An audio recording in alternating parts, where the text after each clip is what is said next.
नमस्कार दोस्तों, ज्ञान मीमांसा के यूट्यूब चैनल में आप सभी का स्वागत है। तो आज की इस वीडियो में हम पढ़ने वाले हैं इन्वायरमेंट को। पूरा एक ही वीडियो में हम कंप्लीट कर लेंगे इन्वायरमेंट को। इससे पहले भी हमने एक वीडियो में 3 सब्जेक्टों को कंप्लीट कर लिया है। बायोलॉजी, केमिस्ट्री और फिजिक्स, इन तीनों सब्जेक्ट को हमने कंप्लीट कर लिया है। अगर आपने उसे नहीं देखा है तो आप जाके देख सकते हैं। एग्जाम के लिए बहुत इंपॉर्टेंट हो जाएगा, क्योंकि इन सभी से 1-2-3 क्वेश्चन पूछे जाते हैं। तो जो है आपका एक क्वेश्चन भी आपको सिलेक्शन दिलाने के लिए जो है बहुत इंपॉर्टेंट रहेंगे। देखिए, प्री क्वालिफाई करने के लिए एक क्वेश्चन का बहुत ज़्यादा वैल्यू रहता है। एक क्वेश्चन से आप चूक सकते हैं और एक क्वेश्चन से जो है आप मेंस के लिए क्वालिफाइड हो सकते हैं। तो सभी सब्जेक्ट को आपको पढ़ना है, सिलेबस पूरा ही करके जाना है आपको। तो इसी प्रकार इसको भी आपको पढ़ के जाना है, इन्वायरमेंट को। तो इन्वायरमेंट का भी वेटेज रहता है, 1 या 2 क्वेश्चन हर वर्ष जो है यहाँ से पूछे जाते हैं। तो देखिए, इसमें भी हम ज़्यादा डिटेल्स नहीं पढ़ने वाले हैं। तो इसमें एग्जाम ओरिएंटेड हमारा जितना पढ़ना चाहिए उतना ही पढ़ेंगे। जो महत्वपूर्ण टॉपिक है उन सबको तो एक ही वीडियो में हम कंप्लीट करने जा रहे हैं इन्वायरमेंट को। तो चलिए स्टार्ट करते हैं इन्वायरमेंट को। तो सबसे पहला टॉपिक यहाँ है पर्यावरण प्रदूषण। तो पर्यावरण प्रदूषण क्या होता है? तो देखिए, वातावरण में प्रत्येक घटक एक निश्चित अनुपात में पाया जाता है, किंतु मानवीय गतिविधियों या अन्य कारणों के कारण इन घटकों की मात्रा अनिश्चित हो जाती है। इसे पर्यावरण प्रदूषण के नाम से जानते हैं। मानवीय स्वास्थ्य हेतु हानिकारक होते हैं पर्यावरण प्रदूषण। ठीक, प्रदूषक के कारण क्या होते हैं? प्रदूषण के कारण में वनों का विनाश, संसाधनों का अतिदोहन, जनसंख्या वृद्धि, नगरीकरण एवं औद्योगिकरण, अशिक्षा, प्राकृतिक कारण। तो ये जो है मुख्य कारण है पर्यावरण प्रदूषण के। इसके प्रदूषण के स्रोत क्या होते हैं? तो 2 प्रकार के स्रोत देख सकते हैं, एक मानवीय स्रोत और दूसरा प्राकृतिक स्रोत। तो प्राकृतिक स्रोत में जो प्रकृति के द्वारा पर्यावरण प्रदूषण फैलता है वे आएंगे, जैसे भूकंप हो गया, भूकंप से पर्यावरण प्रदूषण, ज्वालामुखी अवर्दन से, सूखा पड़ने से, बाढ़ पड़ने से, ये सभी भी क्या कारण है? प्रदूषण के कारण हो जाते हैं। मानवीय स्रोतों में मानवीय क्रियाकलापों से उत्पन्न अवशिष्ट, जैसे हो गया कोई कारखाने से निकल रहा है, मोटर बाइक से निकलने वाले ईंधन, ये सब से जो प्रदूषण फैलते हैं मानव की वजह से, वे सभी क्या में मानवीय स्रोतों के अंतर्गत आएंगे। केमिकल वगैरह जो सब भी मानव के द्वारा बनाए गए हैं तो वे भी मानवीय स्रोत में आएंगे। अगला देखिए प्रदूषक। तो प्रदूषक क्या होते हैं? जो जो घटक वे घटक जो प्रदूषण फैलाने के लिए, तो प्रदूषण के लिए जो उत्तरदायी घटक होते हैं प्रदूषण के लिए, वे क्या कहलाते हैं? प्रदूषक कहलाते हैं। तो इसके प्रकार को देखिए, 2 प्रकार के प्रदूषक होते हैं। एक क्षयकारी प्रदूषक होते हैं, बायोडिग्रेडेबल। ये प्रदूषक आसानी से विघटित हो जाते हैं। तो यह जो है विघटित हो जाते हैं तो यह कम नुकसान करते हैं। तो पर्यावरण को यह कम नुकसान पहुंचाते हैं क्षयकारी प्रदूषक, जैसे बैक्टीरिया और माइक्रो ऑर्गेनिज्म, ये सब जो है क्षयकारी प्रदूषक है। ये जो है अंतिम तौर से क्या हो जाते हैं? बैक्टीरिया वगैरह ये इनका विघटित हो जाता है, विघटित हो जाते हैं ये, और ये जो है मिट्टी के समान बन जाते हैं। ठीक, तो ये क्षयकारी कम प्रदूषण फैलाते हैं। और दूसरा देखिए अक्षयकारी प्रदूषक, नॉन बायोडिग्रेडेबल। तो ये जो है बहुत ज़्यादा उत्तरदायी होते हैं प्रदूषण के लिए। प्रदूषण के लिए सबसे ज़्यादा उत्तरदायी होते हैं ये अक्षयकारी प्रदूषक।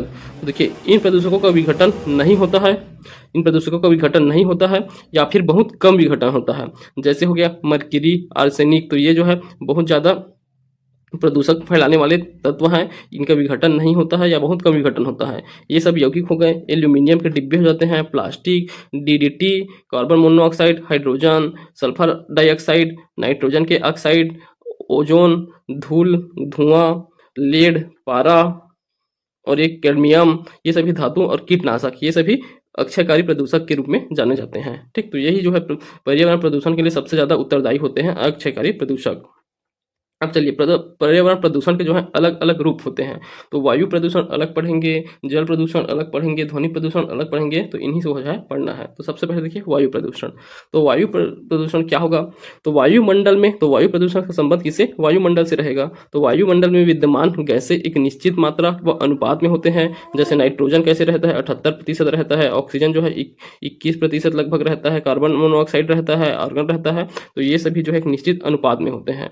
अब इसमें किसी अवांछित तत्वों के प्रवेश से यह अनुपात बिगड़ जाता है और वायु, तो यह जो है इसे वायु प्रदूषण कहा जाएगा। तो कोई अवांछित तत्व अर्थात ये क्या हो जाएंगे? प्रदूषक। कोई प्रदूषक तत्व के कारण जो है उनके अनुपात में बिगड़ जाता है, इसे ही क्या कहेंगे? वायु प्रदूषण कहेंगे। अब इनके स्रोत क्या होते हैं? वायु प्रदूषण के लिए क्या क्या स्रोत होगा? तो प्राकृतिक स्रोत देखें तो इसमें ज्वालामुखी से निकलने वाले गैस हो जाएंगे। तो ज्वालामुखी से जो ज्वालामुखी उद्गार से जो गैसें निकलती हैं वे सभी हो जाएंगे इसके लिए। और धूल, तो धूल भी जो है प्राकृतिक वायुमंडल को अवांछित परिवर्तन ला देता है, जिस कारण जो है यह भी एक प्रदूषण का कारण हो जाएगा। मानव जनित स्रोतों में देखें तो इंडस्ट्री सबसे बड़ा रोल रहता है, इंडस्ट्री उद्योग का। तो उद्योग के अंतर्गत देख सकते हैं पावर प्लांट हो जाते हैं, रिफाइनरी उद्योग, कागज उद्योग, रासायनिक कारखाने का उद्योग, खनिजों की खान हो जाएंगे, वाहन, वायुयान, भाप इंजन, जेट प्लेन, नाभिकीय विस्फोट, वन विनाश, लकड़ी, गड्ढे, कोयला जलाना, ये सभी जो है वायु मंडल को प्रदूषित करते हैं। इस कारण जो है यह भी वायु प्रदूषण के जो है प्रमुख स्रोत हो जाएंगे। तो देखिए मुख्य वायु प्रदूषक क्या होगा, तो वायु प्रदूषक देखें तो इसका स्रोत में इंडस्ट्रीज हो जाता है, उद्योग, घरेलू ईंधन, वाहन और धूम्रपान, इन सब से जो है गैसें निकलती हैं जो वायुमंडल के में निगेटिव प्रभाव डालते हैं। तो नकारात्मक प्रभाव डालने वाले इन गैसों के कारण जो है वायु प्रदूषण फैलता है। और वायु प्रदूषण से जो प्रभाव पड़ता है मानव के स्वास्थ्य में प्रभाव पड़ता है। पहले ही देखे थे कोई भी प्रदूषण हो उसके कारण मानव स्वास्थ्य में, तो मानव में कौन कौन से प्रभाव पड़ेंगे वायु प्रदूषण के, देखिए तो उसमें श्वसन रोग हो सकता है। तो हम जो श्वसन लेते हैं वो वायु द्वारा ही लिया जाता है, वहाँ से वायुमंडल से लिया जाता है। तो वायुमंडल ही प्रदूषित हो गया तो श्वसन रोग होना तो जाहिर सी बात है, श्वसन हो जाएगा। ये दमा भी एक श्वसन संबंधी बीमारी है, तो दमा भी हो जाता है। और तपेदिक, ये तीन जो है मुख्य रोग हैं वायु प्रदूषण संबंधित प्रभाव के रूप में। अब इसमें जो है तीन महत्वपूर्ण जो है गैस उत्तरदायी होते हैं वायु प्रदूषण के लिए। तो सबसे पहला कार्बन मोनोऑक्साइड, यह कार्बन मोनोऑक्साइड वायु प्रदूषण के लिए सबसे महत्वपूर्ण गैस होता है।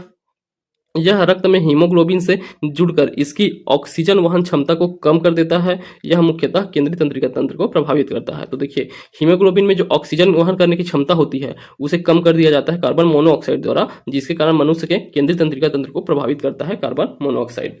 दूसरा देखिए sulphur dioxide, sulphur dioxide SO2, यह अम्लीय वर्षा का प्रमुख गैस मुख्य कारक है। फेफड़े एवं आंखों के रोग के लिए जिम्मेदार होता है सल्फर ऑक्साइड। जैसे देखिए मथुरा रिफाइनरी के निष्कासित होने वाले सल्फर डाइऑक्साइड से ताजमहल का रंग जो है पीला हो रहा है। तो ताजमहल के रंग पीला होने का कारण क्या है, यही सल्फर डाइऑक्साइड गैस है, जो वहाँ उत्तर प्रदेश में स्थित मथुरा में, आगरा के पास स्थित है मथुरा, वहाँ से जो रिफाइनरी फैक्ट्री है वहाँ से क्या निकल रहा है सल्फर डाइऑक्साइड, उसी के कारण ताजमहल का रंग जो है सफेद से पीला होते जा रहा है। नाइट्रोजन की ऑक्साइड देखें तो NO और NO2 ये दोनों जो है जिम्मेदार होते हैं वायु प्रदूषण के लिए। अम्ल वर्षा हेतु दूसरा मुख्य कारक, तो ये दोनों अम्ल वर्षा के लिए भी जिम्मेदार होंगे सल्फर डाइऑक्साइड और नाइट्रोजन की ऑक्साइड। फेफड़े व आंख के रोग इससे भी होते हैं। और ओजोन परत का क्षय का कारक भी रहता है नाइट्रोजन ऑक्साइड। ठीक, ओजोन परत के क्षय का भी कारण रहता है। तो चलिए आगे देखिए, यहाँ कुछ नोट पॉइंट दिया गया है, इसे देख लीजिए। तो यहाँ यूरो मानक और भारत स्टेज मानक, तो ये वायु से संबंधित एक क्या है स्टैंडर्ड फिक्स किया गया है, इसके संबंध में है। तो यूरो मानक और भारत स्टेज मानक में क्या अंतर है, क्या है देख लेते हैं। देखिए यूरो मानक वायु की गुणवत्ता में सुधार के लिए यूरोपीय संघ द्वारा निर्धारित मानक है। तो यह यूरोपीय संघ द्वारा जो है वायु की गुणवत्ता के लिए निर्धारित मानक है। European standards for passenger car, तो European standards for passenger car का संक्षिप्त रूप यूरो है। मोटर वाहनों से निकलने वाले धुएं से उत्पन्न वायु प्रदूषण को रोकने के लिए यूरोपीय संघ ने 1992 में यूरो 1 लागू किया। वायु प्रदूषण रोकने के लिए इन मानकों का पालन आवश्यक है। भारत में इसी के अनुरूप BS अर्थात भारत स्टेज मानक इसे लागू किया गया है भारत में। तो यह क्या रहता है, जो मोटर वाहन रहते हैं उससे निकलने वाले धुएं को उत्पन्न होने वाले वायु प्रदूषण को रोकने के लिए जो है एक मानक तय किया जाता है कि उसके बाद जो है इतना जो है इस गाड़ी का यूज नहीं करना है, क्योंकि उसके बाद जो है प्रदूषित रहता है, जो है वायुमंडल को प्रदूषण फैलाता है। तो इस कारण जो है यूरोपीय यूनियन द्वारा यूरो मानक तैयार किया गया, उसी के तहत जो है भारत में जो है भारत स्टेज मानक अर्थात BS मानक जो है तैयार किया गया है। यूरो में यूरो 6 लागू है, भारत इसी के अनुरूप BS 6 को 2020 में लागू करने प्रस्तावित है। 2020 से जो है BS 6 जो है लागू है भारत में। चलिए आगे देखिए, अब मीथेन एवं एथेन ये जो है स्रोत होते हैं। मीथेन और इथेन गैस, इसके स्रोत क्या होंगे, वाहन और धान के खेत। तो ये भी जो जिम्मेदार होते हैं किनके लिए, वायु प्रदूषण के लिए। मीथेन और एथिलीन गैस ये जो है कहाँ से निकलते हैं, वाहन से और धान के खेत से प्राप्त होते हैं मीथेन और एथिलीन गैस। अगर देखिए क्लोरीन, तो क्लोरीन भी उत्तरदायी होता है। तो क्लोरीन के स्रोत क्या होता है, ब्लीचिंग पाउडर, कीटनाशक, इन सबसे क्लोरीन प्राप्त होता है। इसके कारण फेफड़ों के रोग, अश्रु गैस का प्रमुख घटक होता है क्लोरीन। ठीक, ओजोन O3, यद्यपि सूर्य से आने वाली अल्ट्रावायलेट जो किरणें हैं हमारी रक्षा करता है ओजोन परत, किंतु पृथ्वी के निकट यह मानव के लिए हानिकारक है। परंतु यह जो है पृथ्वी में हो तब यह मानव के लिए हानिकारक होता है, परंतु यह जो है अंतरिक्ष में समताप मंडल में स्थित है, समताप मंडल में। ठीक, तो ओजोन परत यह ऊपर में जो अल्ट्रावायलेट किरणें आते हैं सूर्य से, अल्ट्रावायलेट किरणें जो हानिकारक किरणें होते हैं उनसे हमारी रक्षा करता है ओजोन परत। मेथिल आइसोसाइनेट देख लीजिए। तो इसके संबंध में पहले भी पढ़े हैं, मेथिल आइसोसाइनेट या MIC।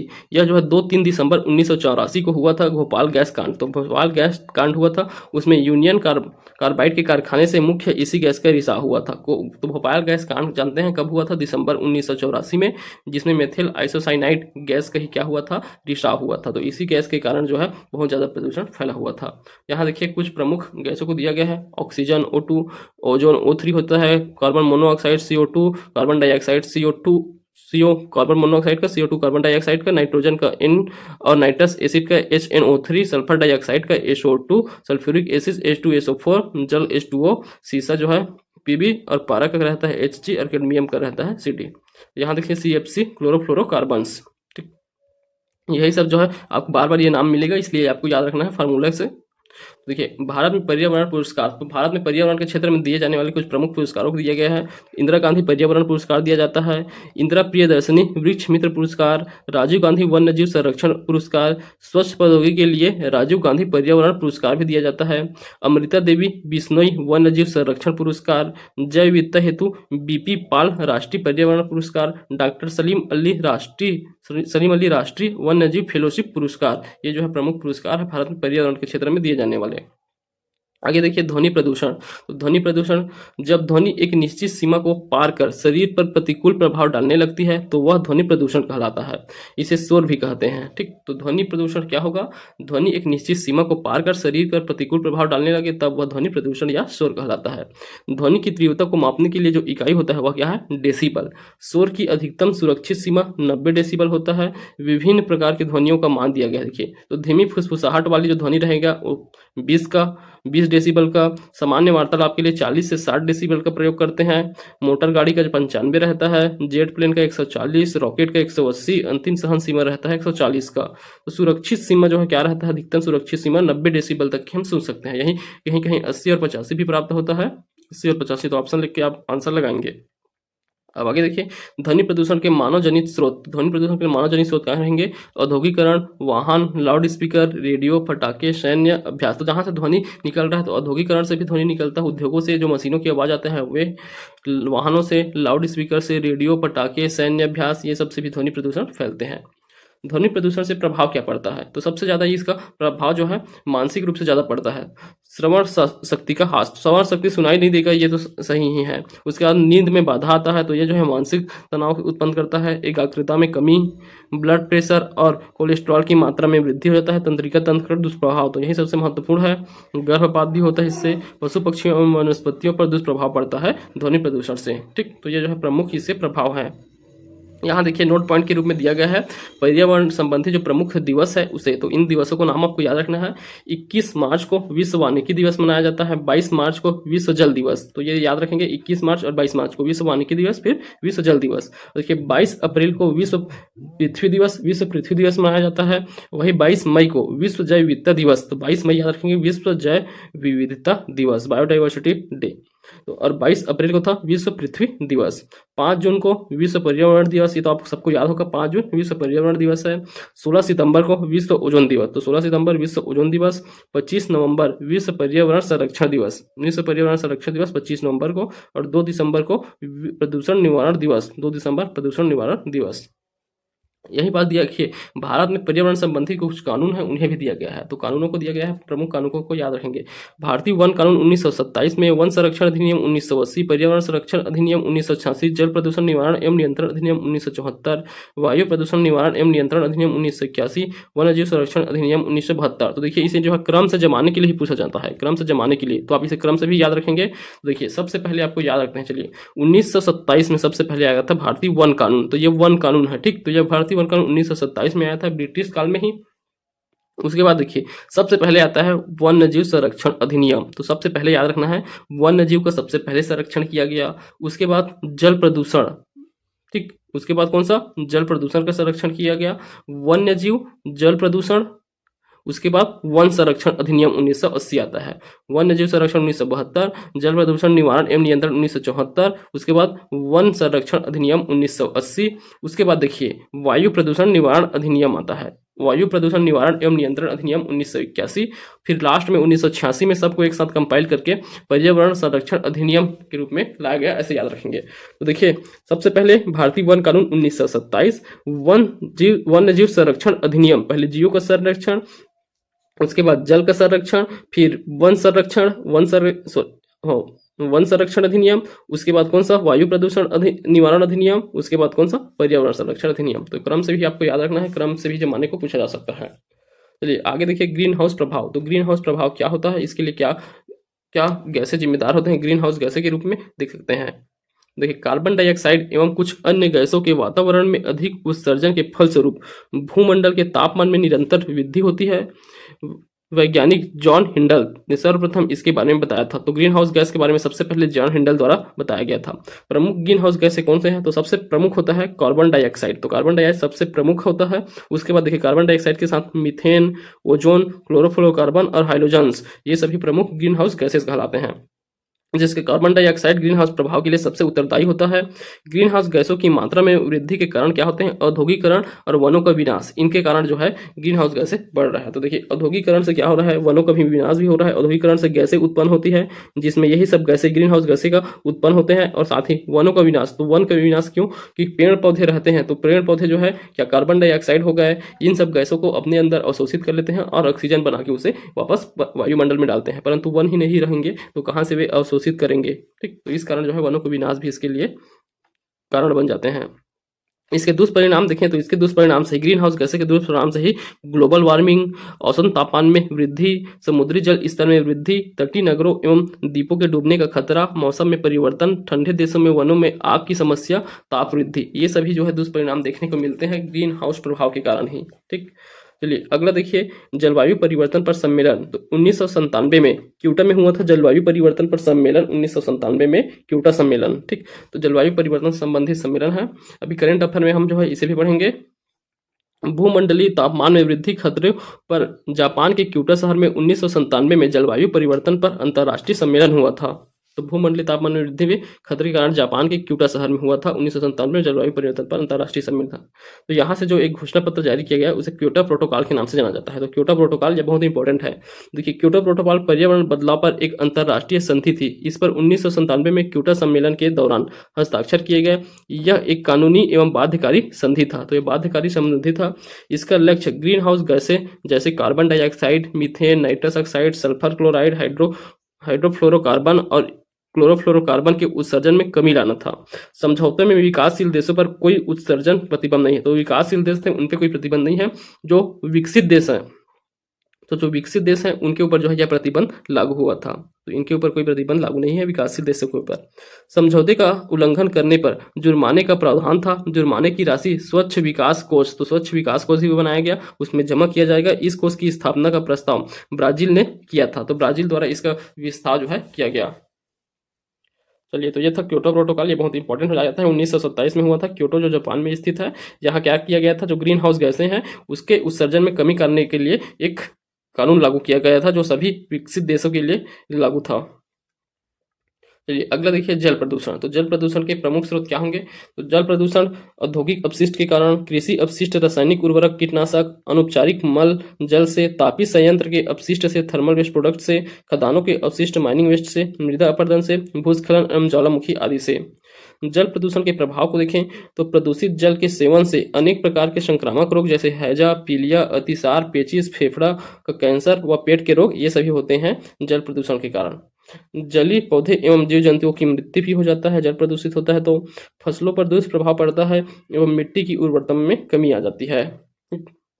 आगे देखिए अम्लीय वर्षा। तो एसिड रेन क्या होगा, इसका स्रोत होता है सल्फर डाइऑक्साइड और नाइट्रोजन डाइऑक्साइड। तो यह जो है नाइट्रोजन के ऑक्साइड और सल्फर के ऑक्साइड के कारण होते हैं, NSO2 और NO2 के कारण। ये H2O के साथ जल के साथ क्रिया करके H2SO4 व HNO3 बनाते हैं, जो वर्षा के जल के लिए साथ गिरते हैं। तो यही जो है एसिड है। तो ये तीन दोनों क्या है, एसिड है। ये दोनों एसिड के रूप में बनते हैं जब पानी के साथ SO2 और NO2 को मिलाते हैं, तो ये दो नए जो है एसिड बनते हैं। ये एसिड जो है वर्षा के जल के साथ गिरते हैं, इसी को जो है अम्लीय वर्षा कहा जाता है।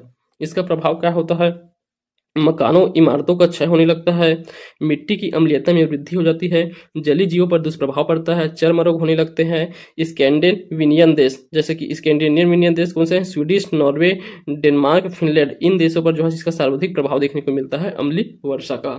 ठीक, आगे देखिए ओजोन परत का क्षय। तो ओजोन परत का क्षय हो रहा है उसे देखिए।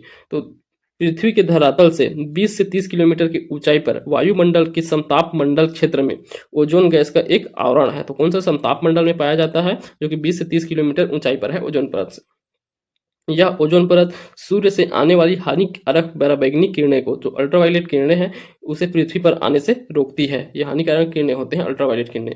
ओजोन परत का क्षरण, इसका पता लगाने में डॉप्सन की बड़ी भूमिका। तो डॉप्सन नामक वैज्ञानिक ने ओजोन परत के क्षरण का पता लगाया था। इस कारण जो है इन्हीं के नाम पर जो ओजोन परत की मोटाई मापने का जो इकाई है वह भी डॉप्सन रखा गया है। ओजोन परत की मोटाई किससे नापा जाता है? मोटाई को डॉप्सन से नापा जाता है। तो डॉप्सन नामक वैज्ञानिक की भूमिका के कारण देखिए बढ़ते औद्योगिकरण के परिणाम स्वरूप वायुमंडल में कुछ ऐसे रसायनों की मात्रा बढ़ गई है जिनके दुष्प्रभाव से ओजोन परत में छिद्र हो गया है।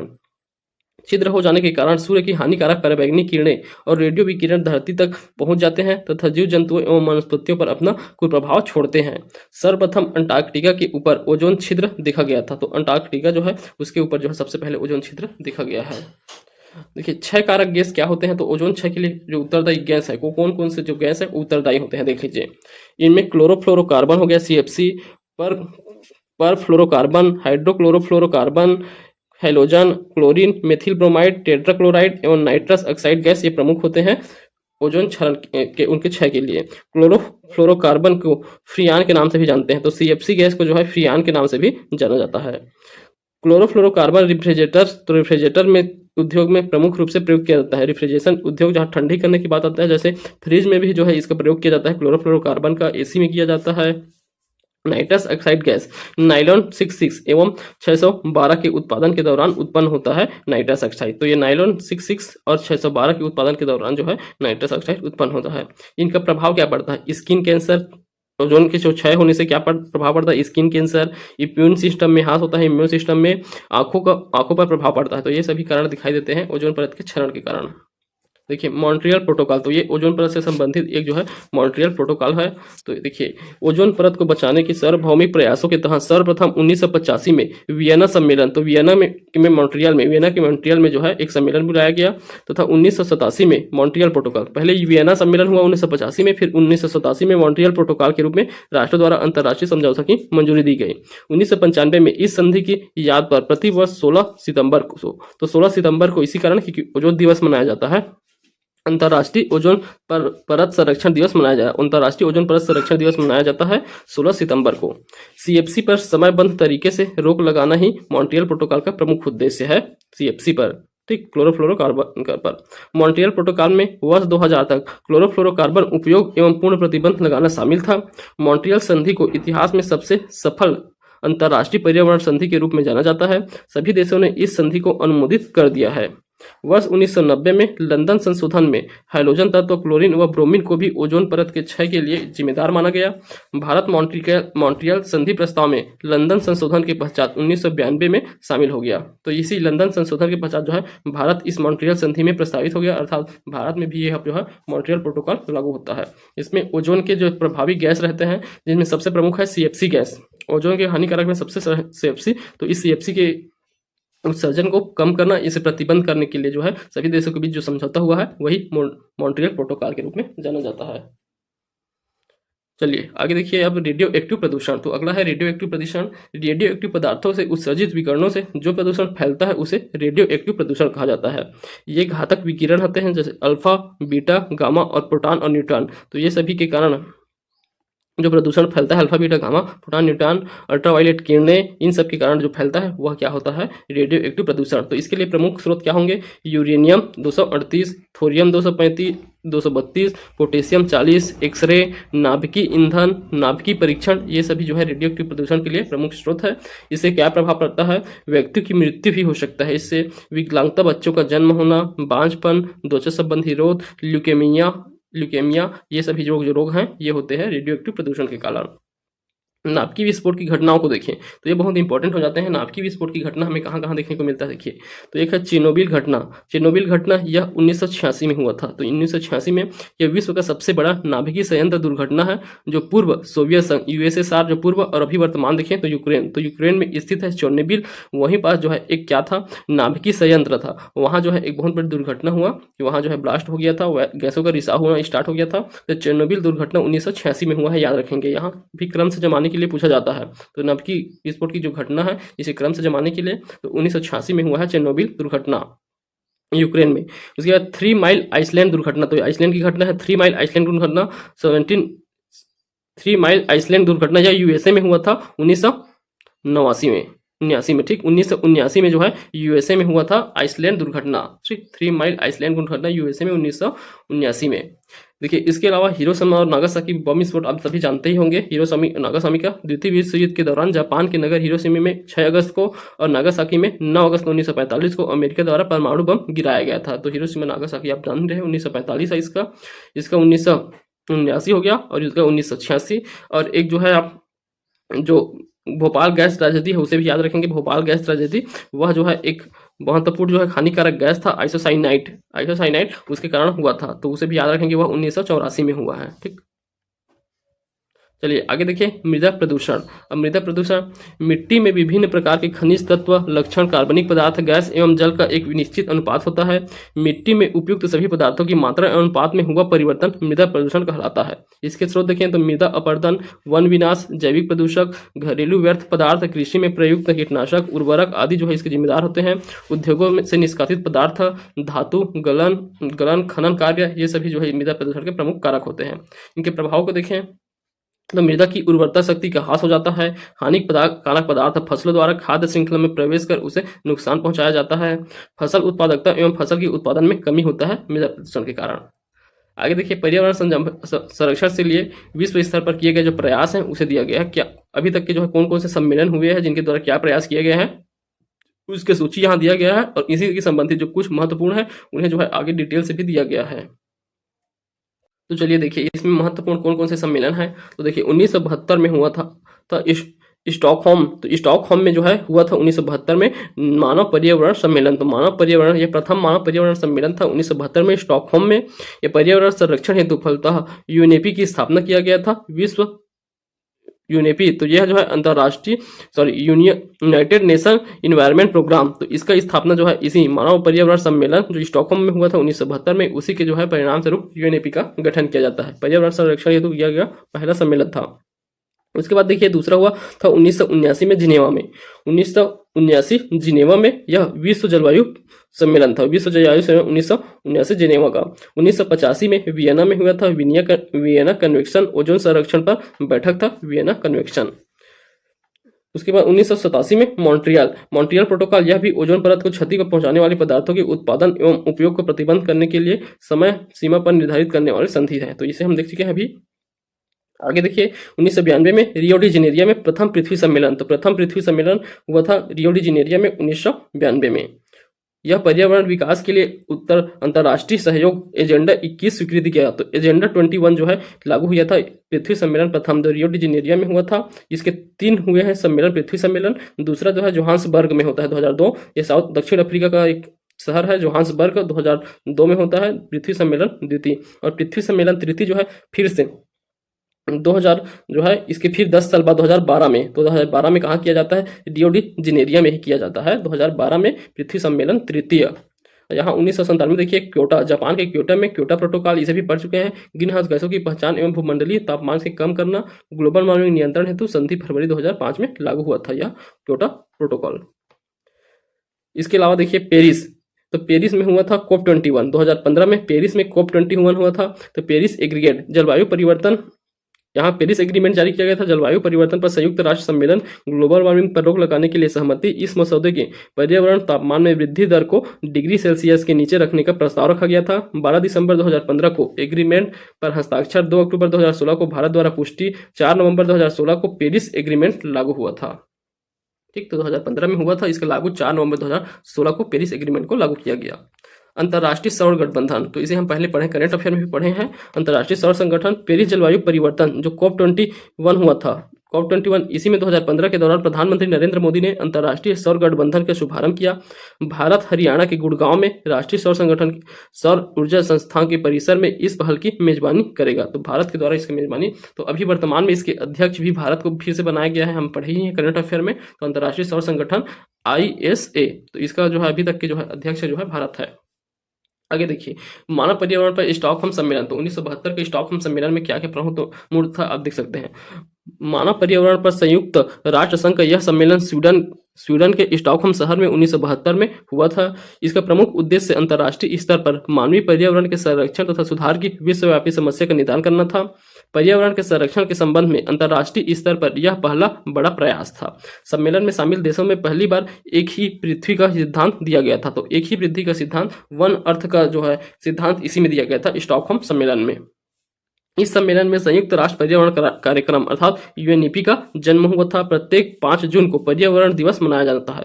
तो इसका घोषणा भी जो है इसी सम्मेलन में किया गया था। 5 जून को पर्यावरण दिवस मनाने की घोषणा किया गया था। स्टॉकहोम सम्मेलन में पारित संविधान स्टॉकहोम घोषणा पत्र 1972 के नाम से जाना जाता है। स्टॉकहोम घोषणा पत्र 1972। ठीक, चलिए अब आगे देखते हैं पृथ्वी सम्मेलन 1992। तो पहला पृथ्वी सम्मेलन रियो डी जेनेरिया, ब्राजील का शहर रियो डी जेनेरिया, वहां हुआ था।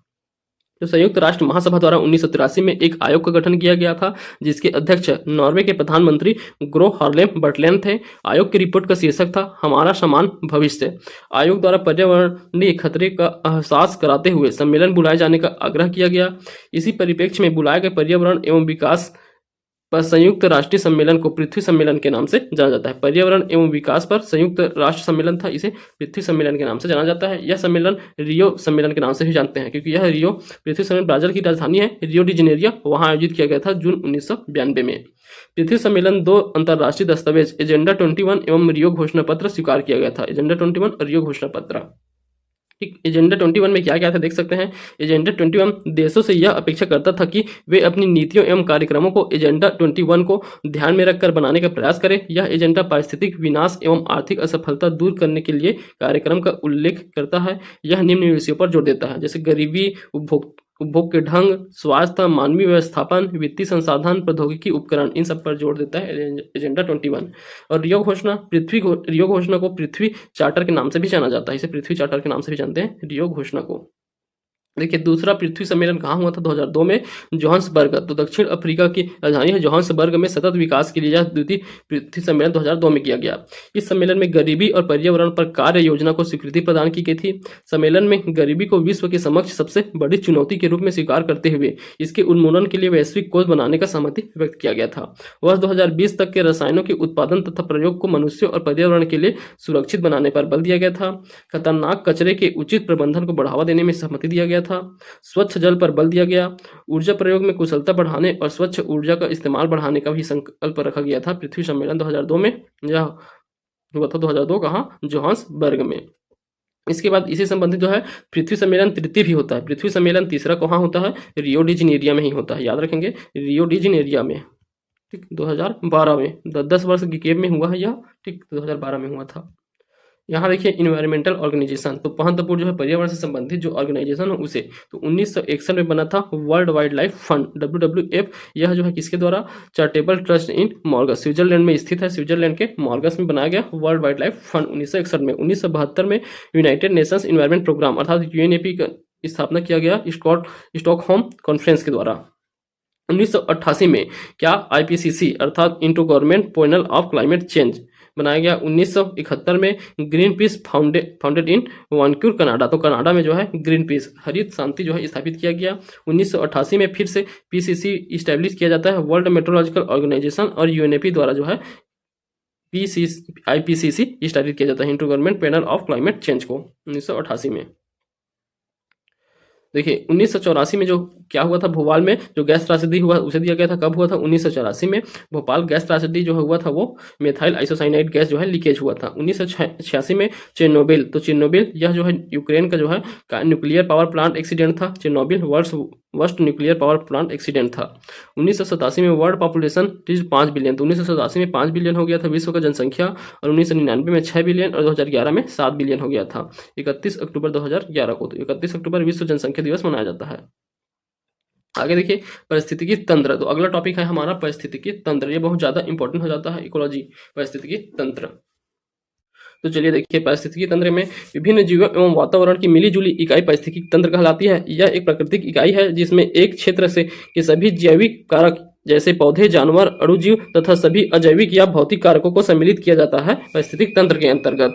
पारिस्थितिक तंत्र की विशेषता को देखें तो इसके क्या क्या विशेषता होते हैं, देख सकते हैं। पारिस्थितिक तंत्र सभी प्राणियों जैसे पौधे एवं जंतुओं एवं उसके भौतिक परिवेश के समग्र का योग कहलाता है। पारिस्थितिक तंत्र की संरचना में आते हैं जैविक घटक, अजैविक घटक तथा ऊर्जा। पारितंत्र के समस्त अवयव एक ही आवास को बांटते हैं। पारिस्थितिकी तंत्र के संगणकों में अंतःक्रिया होती है, अतः विभिन्न जीव पारस्परिक क्रियाएं करते हैं। एक परितंत्र में अनेक खाद्य जाल श्रृंखला होते हैं, तो खाद्य जाल श्रृंखला भी पढ़ेंगे। पारिस्थितिकी तंत्र विभिन्न ऊर्जा से संचालित होती है, जिसमें सौर ऊर्जा सर्वाधिक महत्वपूर्ण होता है पारिस्थितिक तंत्र के लिए। आगे देखिए परितंत्र में जैविक घटक, तो परितंत्र में जैविक घटक क्या होते हैं। पहला हो उत्पादक। उत्पादक ऐसे घटक जो अपना भोजन स्वयं बनाते हैं, जैसे हरे पौधे हैं गए, ये मूल उत्पादक भी कहलाते हैं, क्योंकि परितंत्र के सभी जीव इन्हीं से अपना भोजन प्राप्त करते हैं उत्पादक से। अब अगला होता है उपभोक्ता। उपभोक्ता ऐसे घटक हैं जो उत्पादकों द्वारा बनाए गए भोज्य पदार्थों का उपयोग करते हैं। इसके विभिन्न लिखित प्रकार हैं, तो कौन कौन से प्रकार होते हैं। सबसे प्राथमिक उपभोक्ता, द्वितीयक उपभोक्ता, तृतीयक उपभोक्ता, उच्च उपभोक्ता होते हैं और सर्वाहारी होते हैं।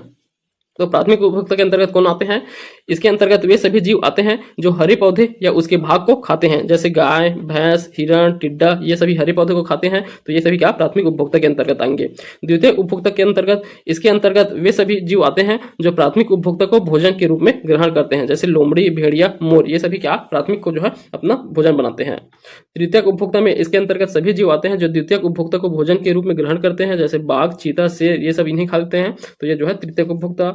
उच्च उपभोक्ता में इसके अंतर्गत वे सभी जीव आते हैं जो सभी बड़े जीवों को मार कर खाते हैं, जैसे शेर, गिद्ध हो गए, ये उच्च उपभोक्ता। और सर्वाहारी कौन कहलाते हैं, मनुष्य इसका उदाहरण है सर्वाहारी का, क्योंकि यह प्राथमिक और द्वितीयक उपभोक्ता का प्रयोग का क्या है प्रकार में आता है। प्राथमिक और द्वितीयक दोनों में बराबर, क्योंकि यह जो है हरे घास पौधे भी, हरे पौधों को भी खाते हैं, और क्या द्वितीयक उपभोक्ता के रूप में जो है ये मांस को भी खाते दिखते हैं, इस कारण जो है क्या ये दोनों में आ जाएंगे, सर्वाहारी कहलाएंगे। ठीक, चलिए अब घटक, अब तीसरा होता है तो अब घटक क्या होंगे, ऐसे घटक जो मरे हुए उपभोक्ताओं को अपघटित कर उन्हें भौतिक तत्वों में परिवर्तित कर देते हैं, अपघटक कहलाते हैं। इन्हें मृत पोषी भी कहा जाता है, जैसे जीवाणु, कवक, ये सभी क्या है अपघटक हैं। आगे देखिए परितंत्र के अजैविक घटक। अजैविक घटक कौन कौन से हैं हमारे पारिस्थितिक तंत्र में, तो कार्बनिक पदार्थों को देखें तो कार्बनिक पदार्थ में है carbon, hydrogen, oxygen, nitrogen gas, ये सभी जो है अजैविक घटक हैं। कार्बनिक पदार्थ में प्रोटीन, कार्बोहाइड्रेट, लिपिड, ये हो गए। जलवायिक कारक में ताप, आर्द्रता, प्रकाश, ऊर्जा, वर्षा, ये सभी जो है जलवायिक कारक हैं। अब देखिए खाद्य श्रृंखला, तो खाद्य श्रृंखला क्या होता है। खाद्य श्रृंखला किसी परितंत्र के जीव जंतु और पेड़ पौधों के बीच भोजन एवं ऊर्जा आवश्यकताओं को पूर्ति करने की क्रिया है। वनस्पतियों एवं जीव जंतुओं के बीच ऊर्जा का रूपांतरण इसी के द्वारा होता है, खाद्य श्रृंखला के द्वारा। खाद्य श्रृंखला के प्रकार, तो कितने प्रकार की खाद्य श्रृंखला पाए जाते हैं आप देख सकते हैं। परभक्षी खाद्य श्रृंखला, यह श्रृंखला पौधों से प्रारंभ होकर छोटे बड़े जीवों की ओर जाते हैं। तो पहले पौधे से प्रारंभ होते हैं जो छोटे बड़े जीव की ओर जाते हैं, परभक्षी खाद्य श्रृंखला।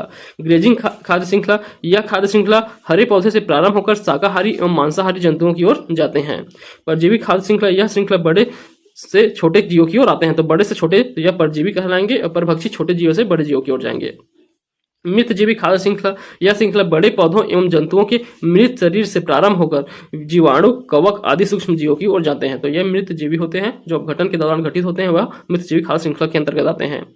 पारिस्थितिकी तंत्र में ऊर्जा का प्रवाह एवं रूपांतरण, तो ऊर्जा का प्रवाह आप जान रहे हैं 10% रूल चलता है, 10% वाला रूल चलता है, उसी के अंतर जो है ऊर्जा का प्रवाह होता है।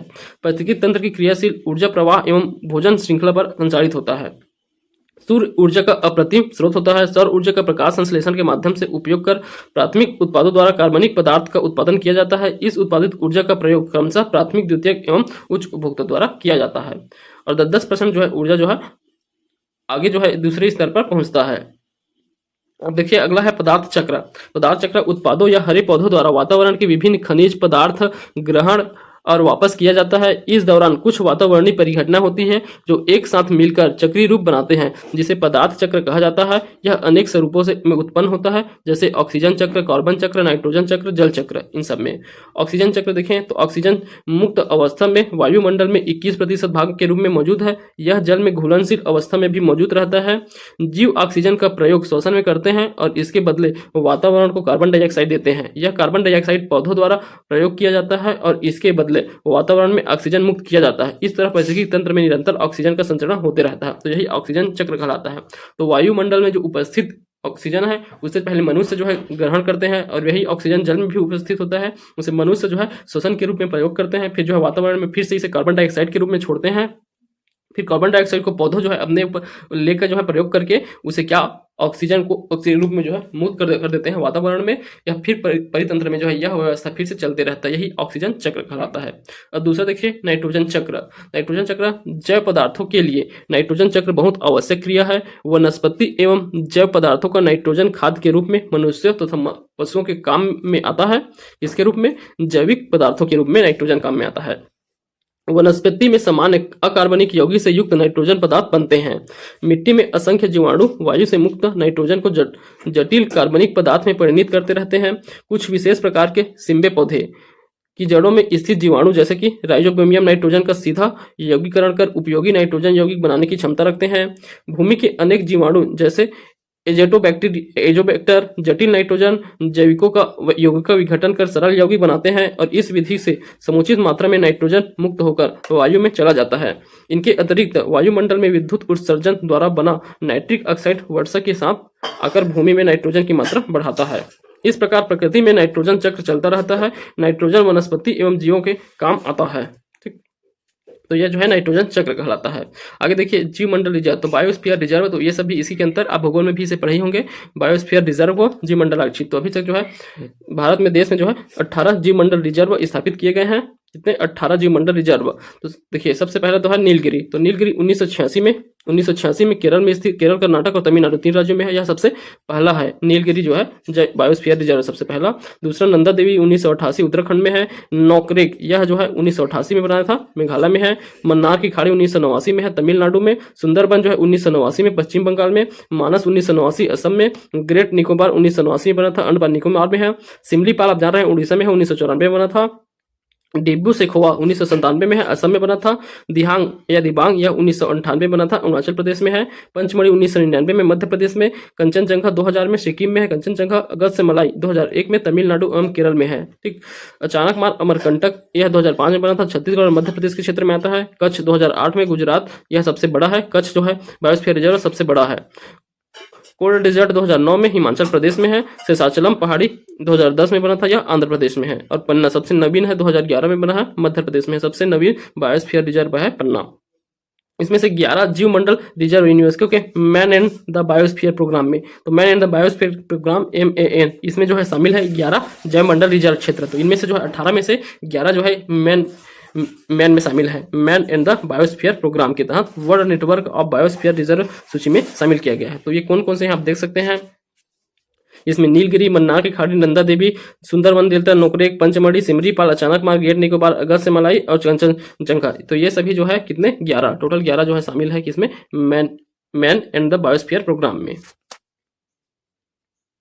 देखिए राष्ट्रीय पार्क एवं वन्यजीव अभ्यारण्य, तो अब राष्ट्रीय पार्क और वन्यजीव अभ्यारण्य देख सकते हैं। तो भारत में राष्ट्रीय पार्क, नेशनल पार्क की अब संख्या जो है 106 हो चुका है, 106 है। देश में सर्वाधिक राष्ट्रीय पार्क मध्य प्रदेश में है, टोटल 12 हो गए हैं, मध्य प्रदेश में 12 है। इसके बाद अंडमान निकोबार में जो है दूसरे स्थान पे 9 पार्क है, अंडमान निकोबार द्वीप समूह में।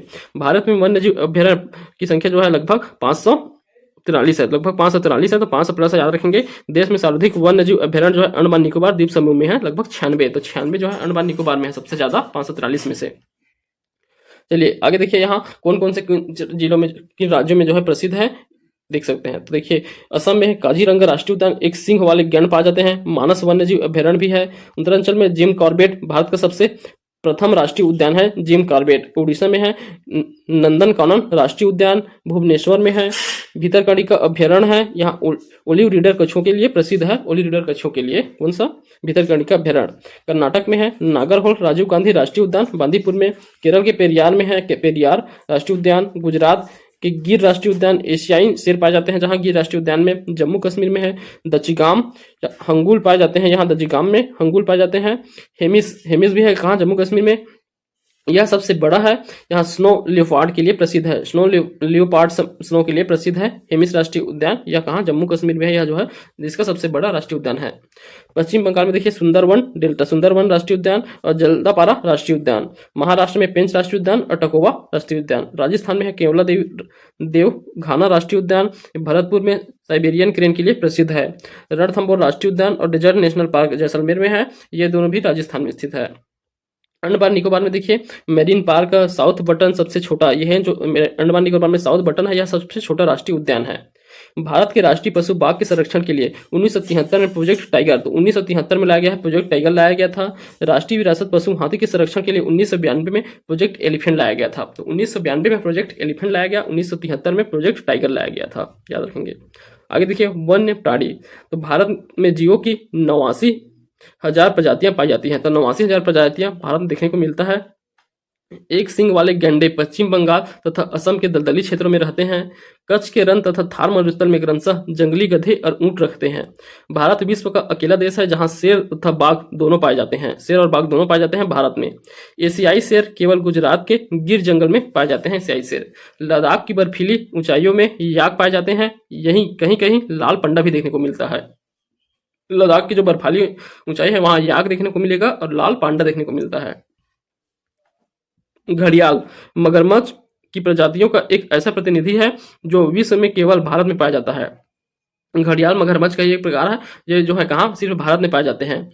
ब्रो एंटलर हिरण, यह मणिपुर के थमीन में पाया जाता है। ब्रो एंटलर हिरण मणिपुर के थमीन में पाए जाने वाले जीव है। ठीक, तो ये प्रमुख वन्य प्राणी जीव हो गए। ठीक, इसके बाद देखिए स्मरणित तथ्य दिए गए हैं, तो इससे पहले देख सकते हैं बायोलॉजी, केमिस्ट्री और फिजिक्स, इन तीनों का वीडियो डल चुका है, आप जाके देख सकते हैं। तो चलिए अब जो है यहाँ स्मरणित तथ्य में जो है प्रमुख जो महत्वपूर्ण एग्जाम ओरिएंटेड जो पॉइंटर है उसे वन लाइनर फॉर्म में दिया गया है। तो आप चलिए अब इसे हम पढ़ रहे हैं, एकदम फास्ट पढ़ेंगे ताकि यह जो है बहुत जल्द कंप्लीट हो जाए। चलिए इसे क्वेश्चन के फॉर्म टाइप के देखते चलना है आपको। तो देखिए विश्व पर्यावरण दिवस कब मनाया जाता है, 5 जून को। Green development environment and sustainability in third world के लेखक कौन है, तो यह एक पुस्तक है green development environment and third sustainability, इसके लेखक है WM एडम्स। तो एडम्स द्वारा लिखा गया पुस्तक है green development environment and sustainability. अगर देखिए पृथ्वी शिखर सम्मेलन 1992 का आयोजन किया गया था, कहाँ, रियो डी जेनेरो में। हम देखे हैं ब्राजील की राजधानी है रियो डी जेनेरो, वहाँ। NEA के से आशा क्या है, नेशनल इन्वायरमेंट अथॉरिटी। NEA इसका आशय है नेशनल इन्वायरमेंट अथॉरिटी। पर्यावरण क्या है, अनुकूल उपभोक्ता उत्पादों को चिन्हांकित करने सरकार ने आरंभ किया है इको मार्क। तो इको मार्क प्रारंभ किया गया है सरकार द्वारा, पर्यावरण के अनुकूल उपभोक्ता उत्पादों को चिन्हित करने के लिए इको मार्क स्टार्ट किया गया है। ठीक, पर्यावरण के अनुकूल ऐसे उपभोक्ता और उत्पाद हैं उन्हें चिन्हांकित करने के लिए। किस राज्य में हरित गृह कृषि प्रारंभ किया गया, तो हरित गृह कृषि जो है कहाँ, पंजाब में प्रारंभ किया गया है। एक मनुष्य के जीवन को पूर्ण रूप से धारणी करने के लिए आवश्यक न्यूनतम भूमि को क्या कहते हैं, इसे पारिस्थितिकी पदछाप कहा जाता है। एक मनुष्य के जीवन को पूर्ण रूप से धारणी करने के लिए जो न्यूनतम भूमि रहता है उसे ही पारिस्थितिकी पदछाप कहा जाता है। जीवन भार का पिरामिड किस पारिस्थितिक तंत्र में उलट जाता है, तो यह तालाब में। तालाब में जो है जीवन भार का पिरामिड जो है उल्टा हो जाता है पारिस्थितिक तंत्र में। कौन सा पारिस्थितिक, तालाब पारिस्थितिक तंत्र में। आगे देखिए पारिस्थितिकी मित्र वृक्ष नहीं है, तो इसमें कौन सा वृक्ष जो है नहीं है पूछा जाए, तो यूकेलिप्टस, यह जो है पारिस्थितिकी मित्र नहीं है। पारिस्थितिकी तंत्र में तत्वों के चक्रण को कहा जाता है, तो जैव भू रासायनिक चक्र कहा जाता है तत्वों के चक्रण को पारिस्थितिक तंत्र में। संयुक्त राष्ट्र संघ द्वारा 2011 से 20 के लिए निर्दिष्ट दशक है जैव विविधता दशक। तो 2011 और 20 को जो है संयुक्त राष्ट्र संघ ने जो है जैव विविधता दशक का उपाधि दिया गया है। हिमालय पर्वत प्रदेश जाति विविधता की दृष्टि से अत्यंत समृद्ध है क्योंकि यह विभिन्न जैव भौगोलिक क्षेत्रों का संगम है। विभिन्न जैव भौगोलिक क्षेत्रों का संगम है हिमालय पर्वत प्रदेश, इस कारण यह जैव विविधता के लिए सबसे समृद्ध क्षेत्र है। संसद द्वारा जैव विविधता अधिनियम पारित किया गया था। देखिए जैव विविधता अधिनियम याद रखेंगे, दिसंबर 2002 में जैव विविधता नियम लागू किया गया था, तो ये जो है सबसे नया है, मान सकते हैं। शिवकार्थन भारत में कहाँ पाया जाता है, शिवकार्थन जो है लद्दाख में पाया जाता है भारत में। शांत घाटी स्थित है केरल में है शांत घाटी, साइलेंट वैली। मॉरिशस में एक वृक्ष प्रजाति प्रजनन में असफल रही क्योंकि एक फल खाने वाला पक्षी विलुप्त हो गया है, वह पक्षी था। तो देखिए वृक्ष प्रजाति प्रजनन में असफल है क्योंकि जो है कहाँ, मॉरिशस में टोडो नामक एक पक्षी होता था जिसके खाने से जो है वृक्ष प्रजनन करता था, परंतु यह जो टोडो विलुप्त हो गया है, इस कारण जो है यहाँ वृक्ष द्वारा प्रजनन नहीं किया जा रहा है। देखिए आगे देखिए, प्रकृति एवं प्राकृतिक संसाधन अंतर्राष्ट्रीय संरक्षण संगठन अर्थात IUCN द्वारा संकटग्रस्त पौधों और पशु प्रजातियों की सूची की इस भाग में प्रकाशित की जाती है। तो संकटग्रस्त के लिए रेड डाटा बुक में प्रकाशित किया जाता है IUCN द्वारा संकटग्रस्त पशुओं के लिए। रेड डाटा बुक का संबंध क्या होता है, विलुप्त प्राय जीव जंतुओं से। विलुप्त प्राय जीव जंतुओं को रेड डाटा बुक में रखा जाता है। भारतीय पक्षियों में अत्यधिक संकटग्रस्त किस्म है, तो यह कौन से हैं, ग्रेट इंडियन बस्टर्ड। तो ग्रेट इंडियन बस्टर्ड जो है अत्यंत संकटग्रस्त किस्म में आते हैं भारतीय पक्षियों में। भारत में प्राकृतिक रूप से पाए जाते हैं काली गर्दन वाला सारस, उड़न गिलहरी और हिम तेंदुआ, ये सभी प्राकृतिक रूप से पाए जाने वाले जीव हैं भारत में। प्राणियों व पादप प्रजातियों में अधिकतम विविधता मिलती है कहाँ, उष्णकटिबंधीय आर्द्र वन वाले क्षेत्र में। तो इन क्षेत्रों में जो है सबसे ज्यादा प्रजाति अर्थात सबसे ज्यादा विविधता देखने को मिलता है उष्णकटिबंधीय आर्द्र वनों वाले क्षेत्र में। आगे देखिए, भारत में उत्तर पूर्व के संघन वनों में रहता है। तो उत्तर पूर्व के संघन वन में स्लो लोरिस पाया जाता है। भारत के उत्तर पूर्व के संघन वन में स्लो लोरिस पाया जाता है। क्योटा उपसंधि किस वर्ष लागू किया गया था, तो क्योटा का जो संधि है वह 2005 में लागू किया गया था। वैश्विक ताप उत्सर्जन का सर्वप्रमुख कारण क्या है, कार्बन डाइऑक्साइड। तो ग्लोबल वार्मिंग के लिए सबसे ज्यादा उत्तरदायी होता है कार्बन डाइऑक्साइड गैस। जुगाली करने वाले पशुओं के किस से जिस ग्रीन हाउस गैस का निस्तारण होता है वह है मीथेन। तो जुगाली करने वाले पशु के जिस गैस का निस्तारण होता है वह मीथेन गैस है। फ्रिजों में कौन सी गैस भरी होती है, तो मेफ्रॉन। तो फ्रिज में कौन सा, मेफ्रॉन गैस भरी होती है। चलिए आगे देखिए, United national framework convention on climate change अर्थात UNFCCC एक अंतरराष्ट्रीय संधि है जिसका गठन किया गया था। कब किया गया था, रियो डी जेनेरियो के जो पहला पृथ्वी सम्मेलन हुआ था 1992 में, संयुक्त राष्ट्र संघ के पर्यावरण और विकास सम्मेलन में, जिसे पृथ्वी सम्मेलन प्रथम के नाम से जानते हैं 1992, वहां गठित किया गया था UNFCCC का। ओजोन परत मुख्यतः जहां अवस्थित रहता है, कहां उपस्थित रहता है, तो समताप मंडल में, तो स्ट्रेटोस्फीयर में उपस्थित रहता है ओजोन परत। ओजोन परत मानव के लिए उपयोगी है क्योंकि यह सूर्य की अल्ट्रावायलेट किरणों को पृथ्वी पर नहीं आने देता है, अल्ट्रावायलेट किरणों को रोकता है ओजोन परत। ओजोन परत का संरक्षण एवं अंतर्राष्ट्रीय दिवस मनाया जाता है 16 सितंबर को ओजोन परत संरक्षण दिवस मनाया जाता है। राष्ट्रीय वन कार्यक्रम का उद्देश्य भारत के 1/3 क्षेत्र को वृक्ष वनों से ढकना है। तो वन कार्यक्रम, राष्ट्रीय वन कार्यक्रम का उद्देश्य क्या है, 1/3 क्षेत्र को जो है वृक्ष या वनों से ढकना इसका उद्देश्य है। कुल भौगोलिक क्षेत्र के 75% से अधिक क्षेत्र पर वन आच्छादित वाले राज्य कौन कौन से हैं, तो 75% से अधिक कहाँ कहाँ है, अरुणाचल प्रदेश, मणिपुर और नागालैंड, इन 3 राज्यों में जो है 75% से अधिक वन आच्छादित क्षेत्र है। भारत में मैंग्रोव वनस्पति के लिए प्रसिद्ध स्थान है। मैंग्रोव वनस्पति आप जान ही रहे हैं, सुंदरबन डेल्टा में सबसे ज्यादा मैंग्रोव वन प्राप्त होते हैं। भारत में मैंग्रोव का दूसरा सबसे बड़ा क्षेत्र कौन है, गुजरात के तट में दूसरा स्थान है, गुजरात के तट जहां मैंग्रोव वन प्राप्त होते हैं। आगे देखिए, भारत में मैंग्रोव वनस्पति मुख्यतः कहाँ पाई जाती है, तो सुंदरवन में, कच्छ, करण, गुजरात, तमिलनाडु, पारादीप में, आंध्र प्रदेश के तटीय क्षेत्रों में, यहाँ जो है मैंग्रोव वन दिखाई देते हैं। भारत की सबसे बड़ी मछली वेल शार्क। तो वेल शार्क जो है भारत की सबसे बड़ी मछली है। वर्ल्ड वाइड लाइफ फंड का प्रतीक कौन सा जानवर है, तो जॉइंट पांडा। तो वर्ल्ड वाइड तो WWF इसका जो है प्रतीक कौन सा है, जॉइंट पांडा को जिसका प्रतीक चिन्ह रखा गया है, यह जो है विलुप्त प्रजाति के अंतर्गत आता है जॉइंट पांडा। अमृता देवी स्मृति पुरस्कार के लिए दिया जाता है, तो यह वन एवं वन्यजीव सुरक्षा के लिए दिया जाता है। अमृता देवी स्मृति पुरस्कार वन एवं वन्यजीव सुरक्षा के लिए। नेपाल एवं भारत में वन जीवन संरक्षण प्रयासों के रूप में सेव नामक एक नया संगठन प्रारंभ किया गया। सेव का उद्देश्य है संरक्षण करना। तो देखिए, सेव इसका संरक्षण है, टाइगर का संरक्षण करना। नेपाल एवं भारत के वन जीवन संरक्षण के प्रयास के लिए भारत और नेपाल द्वारा प्रारंभ किया गया सेव। तो सेव टाइगर के संरक्षण करने के लिए प्रारंभ किया गया एक योजना था। भारत में प्रोजेक्ट टाइगर का प्रारंभ किया गया था, तो देखें अभी 1973 में जो है प्रोजेक्ट टाइगर प्रारंभ किया गया था और 1992 में जो है क्या हाथी के लिए जो है प्रोजेक्ट प्रारंभ किया गया था। नोकरेक कहाँ स्थित है, तो नोकरेक जो है मेघालय में। यह क्या है, यह बायोस्फीयर रिजर्व है नोकरेक जो मेघालय में स्थित है। भारत का 16वां जैवमंडल आरक्षित क्षेत्र शीत मरुस्थल है। हिमाचल प्रदेश में स्थित है 16वां जैवमंडल आरक्षित क्षेत्र शीत मरुस्थल। यह कहाँ है, हिमाचल प्रदेश में। 5 मौसमों का बाग स्थित है महरौली के समीप। 5 मौसमों का बाग स्थित है महरौली के समीप स्थित है 5 मौसमों का बाग। किस वर्ग के आरक्षित क्षेत्रों में स्थानीय लोगों को जीव भार एकत्रित करने और उसके उपयोग की अनुमति नहीं है, तो राष्ट्रीय उद्यान में आरक्षित क्षेत्रों में जो है किसी भी मनुष्य को जो है वहां से क्या एक सामान एकत्रित जीव भार के लिए जो सामान हो एकत्रित करने की अनुमति नहीं दिया जाता है। एक सिंग वाला गैंडा किन प्रदेशों में पाया जाता है, पश्चिम बंगाल एवं असम में वो एक सिंग वाला गैंडा पाया जाता है। गैंडे को पुनर्जीवित करने का कार्य किस राष्ट्रीय उद्यान में चल रहा है, तो दुधवा राष्ट्रीय उद्यान में जो है गैंडे को फिर से जो है पुनर्जीवित करने का प्रयास किया जा रहा है, उसके क्लोन्स बनाए जा रहे हैं। महान भारतीय सारंग के संरक्षित क्षेत्र के लिए जाना जाता है? मरुस्थलीय राष्ट्रीय उद्यान, राजस्थान के मरुस्थल राष्ट्रीय उद्यान है, उसे महान भारतीय सारंग के संरक्षित क्षेत्र के रूप में जाना जाता है। बाघों का प्रमुख रिजर्व सरिस्का किस राज्य में स्थित है? राजस्थान में है। सरिस्का बायोस्फीयर रिजर्व जो है, बाघों का रिजर्व जो है, बाघ रिजर्व, यह कहाँ है? सरिस्का जो है टाइगर रिजर्व राजस्थान में। सलीम अली राष्ट्रीय उद्यान स्थित है जम्मू कश्मीर में है, सलीम अली राष्ट्रीय उद्यान। असम में मानस अभयारण्य जाना जाता है बाघों के लिए, तो बाघों के लिए प्रसिद्ध है असम का मानस अभयारण्य। कार्बेट राष्ट्रीय उद्यान, जो जिम कार्बेट राष्ट्रीय उद्यान, इसका नया नाम क्या रहा है? रामगंगा रखा गया है, क्योंकि इसका जो है यहाँ इसके मध्य से रामगंगा नदी बहती है। जिम कार्बेट राष्ट्रीय उद्यान उत्तराखंड के है, इसलिए इसका नाम रामगंगा राष्ट्रीय उद्यान भी रखा गया है।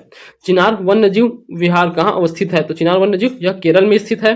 प्रकाश रासायनिक धूम कोहरे के बनने के समय उत्पन्न होता है। प्रकाश रासायनिक धूम कोहरे के बनने के समय क्या उत्पन्न करता है? नाइट्रोजन ऑक्साइड उत्पन्न होता है। आगे देखिए, मोटर वाहन से निकलने वाले मुख्य प्रदूषक गैस है कार्बन मोनोऑक्साइड। तो मोटर वाहन से क्या निकलता है? Carbon monoxide. शीशे की विषाक्तता उत्पन्न करने वाले स्रोत हैं प्रगलन की इकाई, पेंट, सीमेंट फैक्ट्री, ये सभी जो है शीशे की विषमता उत्पन्न करने वाले स्रोत हैं। गंगा नदी में बीओडी सर्वाधिक मात्रा में पाया जाता है। कानपुर एवं इलाहाबाद के मध्य में जो है बीओडी सर्वाधिक मात्रा में पाया जाता है। यूरो नॉर्मल स्वचालित वाहनों में एक गैस उत्सर्जन की मात्रा की सीमा निश्चित करते हैं, यह गैस कौन सा है? Carbon monoxide. तो इसमें कार्बन मोनोऑक्साइड को जो है क्या किया जाता है? निश्चित किया जाता है। देखे हैं यूरो जो मानक है उसको देखे थे हम। विश्व जल संरक्षण दिवस मनाया जाता है, तो 22 मार्च को राष्ट्रीय गंगा नदी बेसिन प्राधिकरण का गठन किया गया फरवरी 2009 में। राष्ट्रीय गंगा नदी बेसिन का प्राधिकरण बनाया गया है फरवरी 2009 में। राजीव गांधी पर्यावरण पुरस्कार दिया जाता है श्रेष्ठ योगदान के लिए। स्वच्छ प्रौद्योगिकी एवं विकास के श्रेष्ठ योगदान के लिए राजीव गांधी पर्यावरण पुरस्कार दिया जाता है। मेघा पाटकर का नाम किस आंदोलन के साथ जुड़ा हुआ है? तो नर्मदा बचाओ आंदोलन से जुड़ा हुआ है मेघा पाटकर का। बलुई एवं लौड़ी क्षेत्र इसका प्राकृतिक आवास है, आवास ध्वंस होने के कारण इसका अस्तित्व खतरे में है। यह पशु कौन सा है? भारतीय वन्य गधा। तो यह वन्य गधा है, इसके लिए बलुई और लौड़ी क्षेत्र रहना चाहिए, जो कि अभी ध्वंस हो गया है, इस कारण जो है यह क्या है? संकट क्षेत्र में है। चलिए आगे देखिए, सबसे लंबा जीवित वृक्ष सिकुआ का डायनोसोरस का कब्रिस्तान कहाँ है? तो यह मोन्टाना में है। डायनोसोरस का कब्रिस्तान कहाँ? मोन्टाना। डायनोसोरस का कब्रिस्तान है मोन्टाना में। राष्ट्रीय पर्यावरण अभियांत्रिकी शोध संस्था नीरी अवस्थित है, नागपुर में है नीरी। पहली पृथ्वी शिखर सम्मेलन रियो डी जेनेरिया में हुआ था, द्वितीय जोहान्सबर्ग में हुआ था, और तीसरा फिर से जो है यही रियो डी जेनेरिया में हुआ था। पृथ्वी के चारों ओर गैस के समूह को कहा जाता है वायुमंडल कहा जाता है। वातावरण में सर्वाधिक प्रतिशत में क्या? नाइट्रोजन पाया जाता है 78% में। उसके बाद जो है ऑक्सीजन पाया जाता है लगभग 21% में। पृथ्वी के कार्बन चक्र में कार्बन डाइऑक्साइड जोड़ती है श्वसन, जैव पदार्थ का अपघटन, ज्वालामुखी क्रियाएं, ये सभी को जोड़ते हैं कार्बन डाइऑक्साइड। यूएनईपी का मुख्यालय अवस्थित है, तो यह नैरोबी, केन्या के नैरोबी में स्थित है यूएनईपी का मुख्यालय। ईपीए का पूर्ण रूप क्या होता है? ईपीए का पूर्ण रूप हम देखे हैं environmental protection agency. EPA environment protection agency. पांचली माड़ा को जो पर्यावरण की अपार क्षति के कारण चर्चा में था अवस्थित है केरल में। तो पांचली माड़ा कहाँ? केरल में स्थित है। चलिए, इको मार्क उन भारतीय उत्पादों को कहा दिया जाता है जो पर्यावरण के प्रति मैत्रीपूर्ण होते हैं। जो पर्यावरण के प्रति मैत्रीपूर्ण होते हैं उन्हें जो है इको मार्क दिया जाता है। धारणी या सतत कृषि का अर्थ क्या होता है? भूमि का ऐसा प्रयोग उसकी गुणवत्ता अक्षुण्ण बनी रहे। तो भूमि के ऐसे प्रयोग जिससे उसकी गुणवत्ता अक्षुण्ण बनी रहे उसे सतत कृषि कहा जाता है। भारत में कृषि के पर्यावरण अनुकूलन दीर्घ स्थायी विकास के लिए उपयोगी होते हैं। मिश्रित कृषि कार्बनिक खाद, नाइट्रोजन, यौगिक कल्चर, पौधे और कीट प्रतिरोधक किस्में होते हैं। पारिस्थितिक तंत्र में उच्चतम पोषण प्राप्त होता है सर्वाहारी को। मिलेनियम इकोसिस्टम असिस्टेंस की एक समर्थन सेवा है पोषक चक्रण और फसल परागण के द्वारा। पारिस्थितिक तंत्र में डीडीटी का समावेश होने के कारण इस पर जीव में उसका संभवतः अधिकतम संतरण प्रदर्शित करता है सांप पर। पारिस्थितिकी स्थायी मित व्यती है, यह किसका नारा है? चिपको आंदोलन के लिए नारा लगाया गया था। पारिस्थितिकी स्थायी मित व्यतिया है, चिपको आंदोलन में लगाया गया नारा है। जैव विविधता ह्रास के लिए सर्वाधिक महत्वपूर्ण कारक है प्राकृतिक वास का विनाश। जैव विविधता के लिए खतरे का कारक क्या है? प्राकृतिक आवास व वनस्पति का विनाश और झुंड खेती, ये जो है जैविक विविधता के लिए सबसे बड़ा खतरा है। जैव चोरी को रोकता है तथा देसी परंपरागत आनुवंशिक संसाधनों का संरक्षण करता है राष्ट्रीय जैव विविधता प्राधिकरण। यह जो है जैव चोरी को रोकता है और परंपरागत आनुवंशिक संसाधनों का क्या करता है? संरक्षण करता है। किसकी अनुशंसा में बिना आनुवंशिक जैविक संसाधनों से संबंधित बौद्धिक संपदा अधिकार हेतु आवेदन नहीं किया जा सकता? राष्ट्रीय जैव विविधता प्राधिकरण के अनुशंसा के बिना नहीं किया जा सकता है। कौन सी ड्रग गिद्धों की इस संख्या में ह्रास के लिए उत्तरदायी है? तो कौन सा ड्रग है? डाइक्लोरोफिनेल सोडियम। तो इसके कारण जो है गिद्धों की संख्या में कमी हो रहा है। भारत में जैव विविधता के तप्त स्थल हॉट स्पॉट है तो वह पूर्वी हिमालय व पश्चिम घाट। ये दोनों जो है क्या है? जैव विविधता के हॉट स्पॉट है पूर्वी हिमालय व पश्चिम घाट। जैव सुरक्षा उपसंधि प्रोटोकॉल किससे संबंधित है? आनुवांशिक रूपांतरण से संबंधित है जैव सुरक्षा उपसंधि। जैव सुरक्षा का कार्टाजेना प्रोटोकॉल कौन सा? केंद्रीय मंत्रालय कार्यान्वित करता है। जैव सुरक्षा का कार्टाजेना प्रोटोकॉल कौन सा केंद्रीय मंत्रालय कार्यान्वित करता है? पर्यावरण एवं वन मंत्रालय। जैव विविधता पर संयुक्त राष्ट्रीय सम्मेलन के दलों का 10वां सम्मेलन आयोजित किया गया था नगोया जापान में। जैव विविधता पर संयुक्त राष्ट्रीय सम्मेलन दलों का आयोजन 10वां सम्मेलन आयोजित किया गया नगोया जापान में। पर्वतीय प्रवणता ग्रेडियंट्स में उच्चतर उनतासों की तुलना में निम्नतम उनतासों में जैव विविधता मान्यता होती है सबसे अधिक होती है। फूलों की घाटी कहाँ स्थित है? उत्तराखंड में। फूलों की घाटी कहाँ? उत्तराखंड में स्थित है। रामसर सम्मेलन किसके संरक्षण से संबंधित था? तो नम भूमि के संरक्षण से संबंधित था रामसर सम्मेलन। प्रभाव विरंजन का सबसे अधिक प्रभावी कारक है सागर जल के सामान्य तापमान में वृद्धि करना। ग्रीन हाउस गैस की संकल्पना की गई थी जोसेफ फोरियर द्वारा। जोसेफ फोरियर ने ग्रीन हाउस गैसों की कल्पना की थी। वायुमंडल में उपस्थित ओजोन परत अवशोषित करते हैं अल्ट्रावायलेट विकिरणों को। क्लोरोफ्लोरोकार्बन जो ओजोन हासक पदार्थों के रूप में चर्चित है वे उनका प्रयोग कहाँ किया जाता है? सुघट्य फोम के निर्माण में, कुछ इलेक्ट्रॉनिक अवयवों की सफाई के लिए, एरोसॉल कैन में दाबकारी एजेंट के रूप में किया जाता है क्लोरोफ्लोरोकार्बन का। ओजोन छिद्र का निर्माण सर्वाधिक कहाँ होता है? अंटार्कटिका के ऊपर में हुआ था।